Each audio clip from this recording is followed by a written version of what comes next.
कि किस प्रकार अतीन्द्रिय शक्तियाँ या अलौकिक शक्तियाँ चित्त की एकाग्रता से प्रकट हो जाती है। हम हमारा पहला 10 दिवसीय शिविर या 10 दिवसीय शिविर गुरुदेव के शिविरों से तुलना नहीं कर सकते। फिर भी जैसा गुरुदेव स्वयं कहते हैं, धर्म के पथ पर उठाया गया हर कदम आपको शांति और प्रगति अवश्य देता है। धर्म के मार्ग में उतनी उतनी आपकी प्रगति अवश्य होती है। उसमें 10 पारमिताएँ भी शामिल है।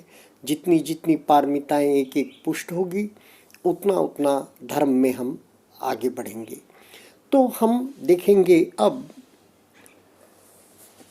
गुरुदेव के गुरु यानी कि हमारे दादा गुरु सयाजी उबा खिम जो प्रवचन देते थे, वहाँ कुछ प्रवचन सयाजी उबा खिम जर्नल में आए हैं।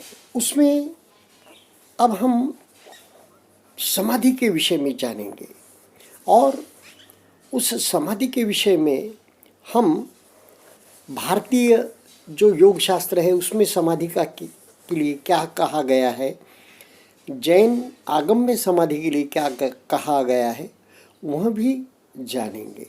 तो देखिए, समाधि अष्टांगिक मार्ग में हम 3 विभाग करते हैं, शील, समाधि और प्रज्ञा। शील में जो अंग आते हैं 3, सम्मा वाचा, सम्मा कम्मंतो, सम्मा आजीवो। फिर समाधि स्कंद में सम्मा वायामो, सम्मा सति, सम्मा समाधि। और फिर प्रज्ञा स्कंद में सम्मा संकप्पो, सम्मा दिट्ठि। तो ये समाधि स्कंद में जो सम्मा वायामो, सम्मा सति है, यानी कि सम्यक व्यायाम, सम्यक स्मृति। मध्यम मार्ग मीन्स सम्यक। सम्यक का अर्थ है मध्यम, अतियों में नहीं जाना, न इस ओर की अति, काया कष्ट की, काया को प्रताड़ना देने की अति या अति सुखोपभोग, ये दोनों का निषेध भगवान बुद्ध ने किया है। अति भोग और अति शरीर को प्रताड़ना या शरीर को कष्ट देना, हमें सम्यक मार्ग पे चलना है। तो सम्यक व्यायाम यानी कि सम्यक प्रयत्न।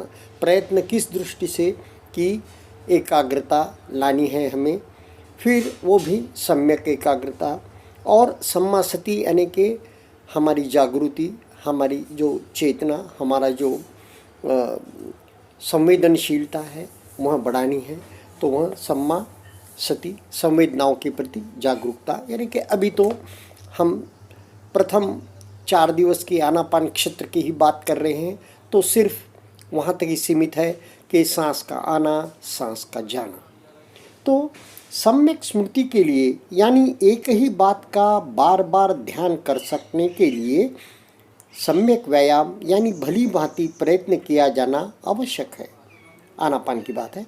दृढ़तापूर्वक प्रयत्न किए बिना कोई भी अपना अस्थिर मन स्थिर कर विचारों के दायरे को संकुचित नहीं कर सकता, और बिना इसके सम्यक समाधि यानी चित्त की सूक्ष्म एकाग्रता और उसका सम्यक संतुलन असाध्य है।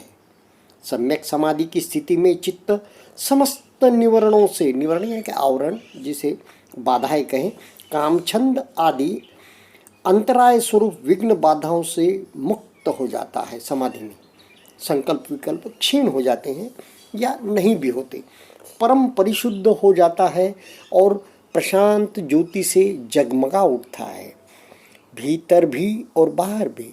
इस अवस्था में चित्त अत्यंत शक्तिशाली और उज्जवल हो जाता है। भीतर का उज्जवल मन बाहर प्रतिबिंबित होता है। इस प्रतिबिंबित आलोक का परिमाण सितारे से लेकर सूर्य तक के प्रकाश जितना हो सकता है।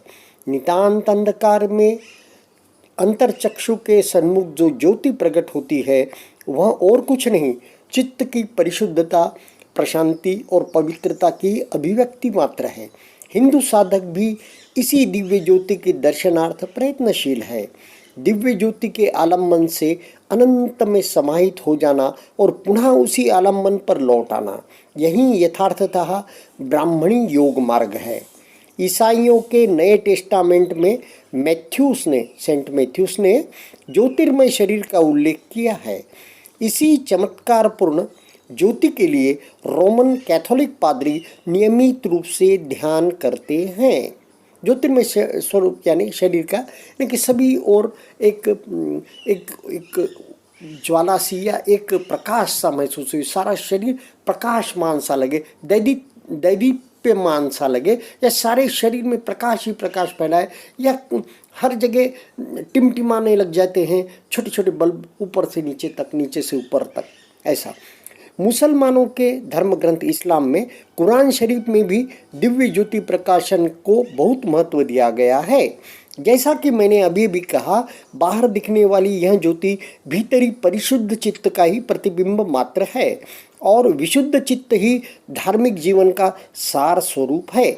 चाहे बुद्धानुयायी हो, हिंदू हो, ईसाई हो या मुसलमान हो, मन की पवित्रता सभी धर्मों में समान रूप से अपेक्षित है। मानव की पारस्परिक एकता के लिए प्रेम की सर्वोच्च अवस्था नितांत आवश्यक है और यह तभी संभव है जबकि मन परम पवित्रता और इंद्रियातीत परिशुद्ध से परिपूर्ण हो। औरों के असंतुलित मन को संतुलित करने के लिए अपना मन संतुलित होना चाहिए। यह संक्षेप में मैंने समाधि के विषय में जो सयाजी उबा खिम जर्नल में दादा गुरु का जो प्रवचन है उसमें से आपको सार बताया। तो यानी कि ये समाधि की अवस्था अति महत्वपूर्ण है। समाधि में ही गुरुदेव को आनापान होते ही यह घटित होने लग गया था, यानी कि दिव्य ज्योति के कहीं दर्शन होने लग गए थे। तो इस विषय में भारतीय जो शास्त्र है, हिंदू धर्म ग्रंथ है या पतंजल योग शास्त्र है, उसमें भी कहा गया है कि बंद आँखों में, बंद कमरे में हम बैठे हैं और एकदम आँखों के सामने कोई टिमटिमाता तारा, एक आधी ज्योति, छोटी ज्योति, या यूं कहे कि सूर्य उदित होने के समय का प्रकाश, एक लालिमासी या एक केसरिया प्रकाश दिखने लगता है, बंद आँखों में दिखने लगता है। जैसे बंद कमरे में या शून्यागार में बैठे हैं, अचानक जैसे कुछ ने बल्ब जला दिया हो, ट्यूबलाइट जला दी हो, ऐसा प्रकाश दिखने लगता है। तो ऐसा प्रकाश दिखने लगता है, लेकिन हमें काम सांसों पर कर रहे हैं, तो आनापान में है तो सांसों को पूरा महत्व देना है, सांस का आना, सांस का जाना, कहीं इस प्रकाश में ही नहीं खो जाना है हमें, क्योंकि यह तो मील का पत्थर है, यह तो आते रहेगा। तो यह दिव्य ज्योति का दर्शन, तो इसे दिव्य दृष्टि का दर्शन भी कहा गया है। तो इसमें क्या हो जाता है, बैठे हैं और एक सौम्य प्रकाश, पीला पीला सा प्रकाश छाया लगता है, जैसे कोई, अरे किसी ने लाइट लगा दी क्या, अरे मैं तो बिल्कुल शून्यागार में, जब फिर ध्यान में आता है कि मैं शून्यागार में बैठा हूँ और ये हो रहा है, ये मेरे लिए भी हुआ इसका दर्शन।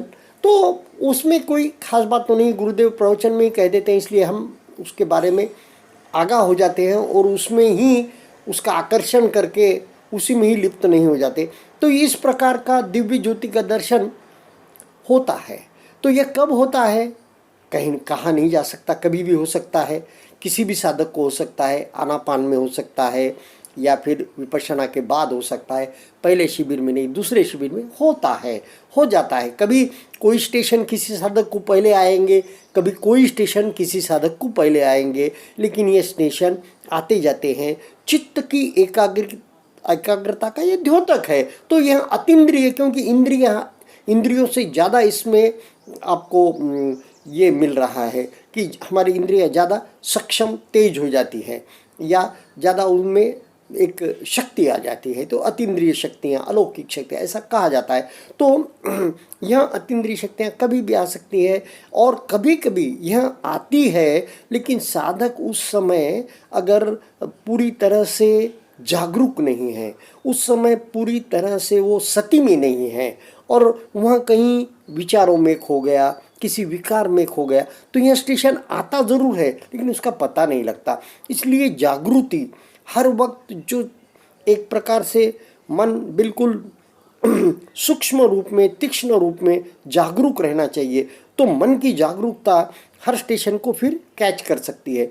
यह अनुभव कुछ समय के लिए रह सकता है, कुछ देर के लिए रह सकता है, या फिर कुछ क्षणों के लिए क्षणभंगुर हो सकता है। वापिस यह अनुभव आएगा आवश्यक नहीं है, आता भी है लेकिन आवश्यक नहीं है। तो इस प्रकार यह दिव्य ज्योति है।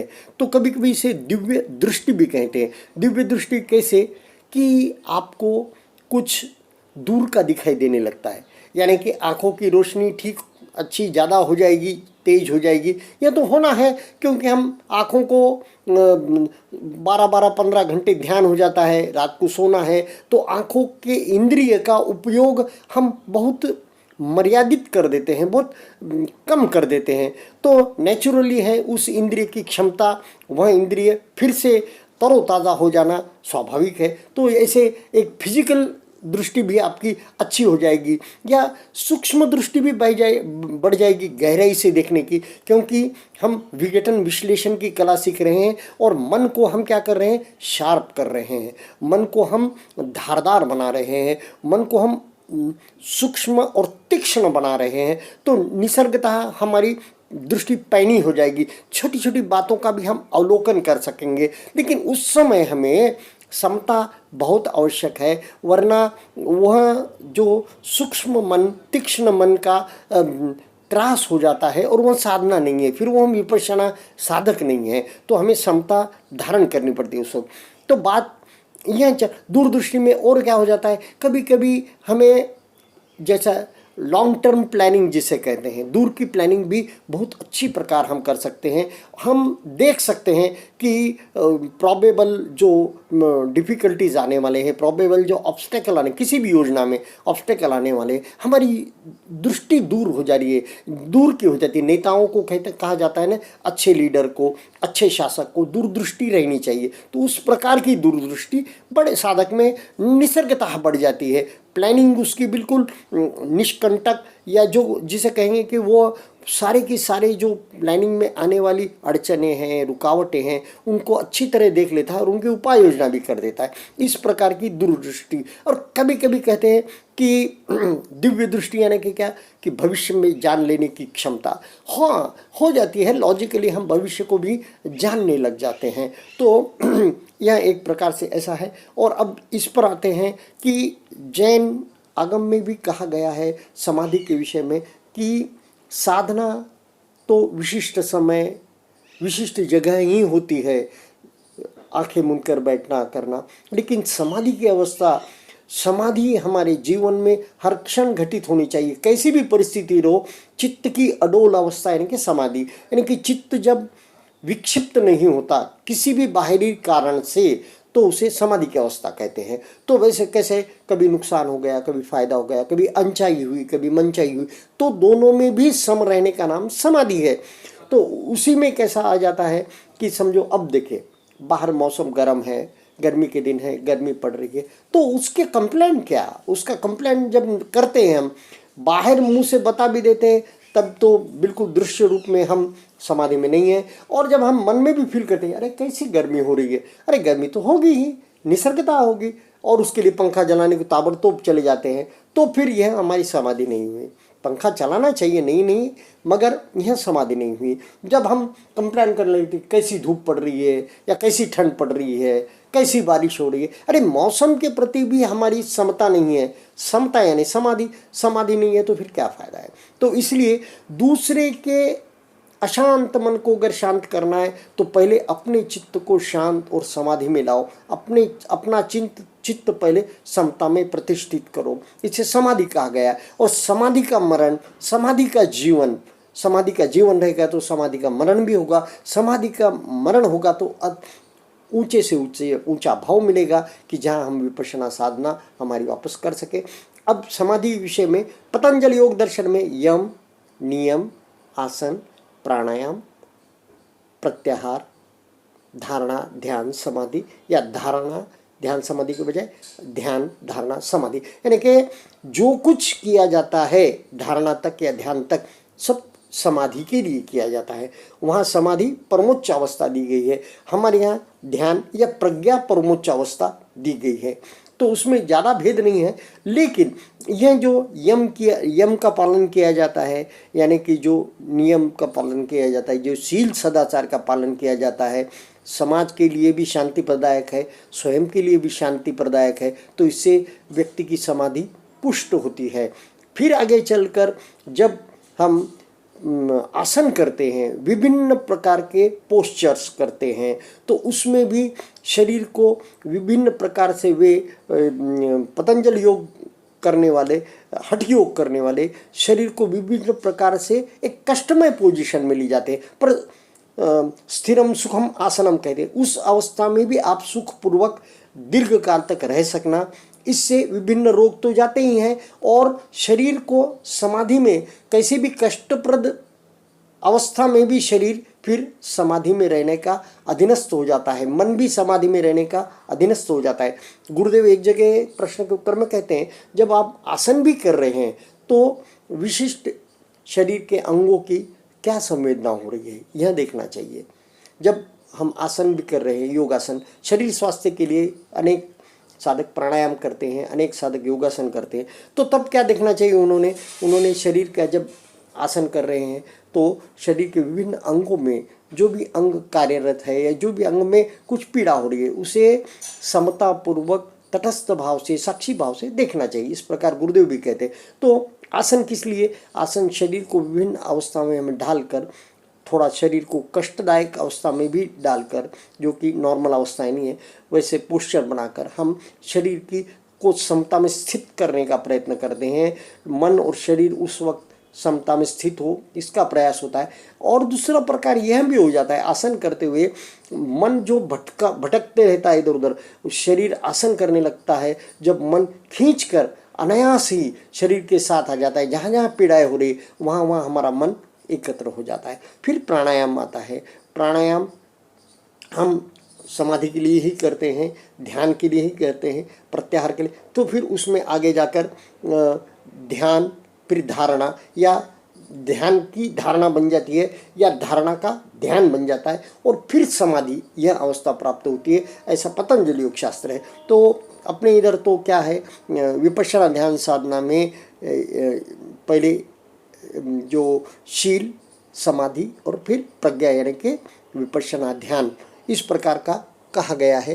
तो यह संक्षेप में मैंने आप समाधि के विषय में जगह जगह पर क्या कहा गया है, जो मुझे अवगत है, मालूम हुआ, वह आपको परोसने की कोशिश की। अब हम आगे भी चलकर देखेंगे कि जो गुरुदेव के 10 दिन के शिविर में जो उनको विभिन्न अवस्थाएं प्राप्त हुई, उस विषय में भी चर्चा करेंगे।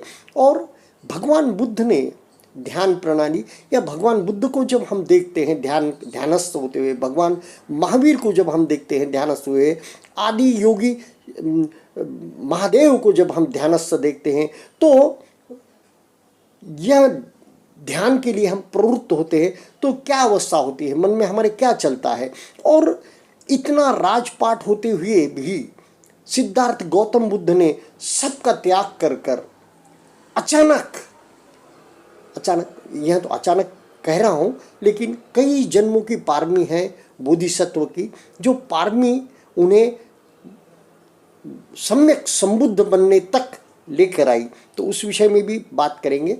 तो यह अचानक क्या हुआ, या अचानक नहीं हुआ तो कैसे हुआ और क्यों हुआ, उन्हें क्या लगा होगा और उन्होंने क्या पाया। पटिच्च समुत्पाद के विषय में हम बात करेंगे, 12 कड़ियों के विषय में, तिक्पट्ठान 24 कड़ियों के विषय में भी बात करेंगे। धीरे धीरे जैसे जैसा मुझे अवगत होता रहेगा।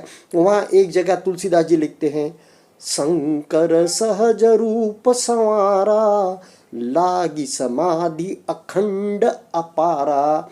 गुरु नानक देव भी कैसा दिखते हैं, जैसा हम उनको कई कैलेंडरों में देखते हैं कि एक हाथ आशीर्वाद के रूप में उठा है, पीछे कोई चक्र या सूर्य सा चमक रहा है और एकदम शालीन ध्यान में खो गए हैं गुरुदेव नानक, और एकदम अर्धोन्मिलित नेत्र है, इस प्रकार देखते हैं। और शंकर भगवान की समाधि का क्या कहना, कहते हैं ना कि लागी समाधि अखंड अपारा, शंकर सहज रूप समाधि, यानी कि सहज जो हमारी ध्यान की प्रक्रिया है विपश्यना की, बैठना, उस प्रक्रिया में बैठकर वे सहज रूप को देखते हैं। ध्यान